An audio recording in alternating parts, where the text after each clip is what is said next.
we believe that for mankind to truly reach the next level, to evolve, it has to take a step back and strip itself from all of the falsehood of religion and embrace all of religion.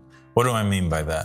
I mean that ideally the Christians and the Muslims and the Jews and the followers of every religion can stand and delete from its belief system all of the interpretations of the scholars, all those things that they were taught to be true but didn't necessarily come out of the horse's mouth. Things that did not come directly out of scripture, things that were based on human interpretations, concepts that were made up much later that are not actually factually in the scriptures. For example, like the concept of the rapture. This requires a lot of interpretation in order for people to believe in that, right? Right, yeah. This concept of things that were sort of based on interpretation of fallible men, don't we find that that's kind of most of what remains of religion? Like when that's 99% of religion, you know? And you have, like in Islam, the same thing. It's like craziness. You know, you have scholars that disagree with one another, for example. And I'm just giving these examples so that we can clarify further to the audience what it is that we believe and how we think. You have in Islam, you know, these scholars, they put their 2 cents in and they muddy the waters.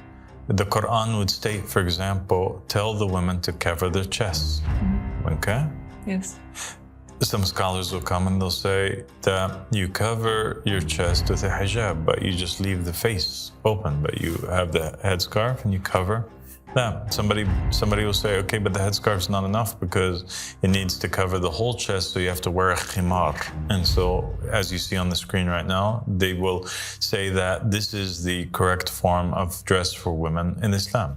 Another group of scholars will come and they'll say, no, it's the niqab actually, that all things of the woman is awra, or it shouldn't be, seen or heard, even her voice.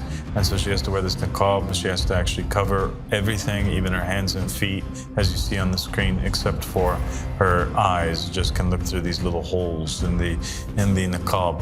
And yet other scholars will say that the concept of hijab altogether is an innovation, and that a woman is not required to wear the headscarf, and that there's no evidence of this. And that's why a lot of the Muslim countries in particular time periods, they didn't wear that.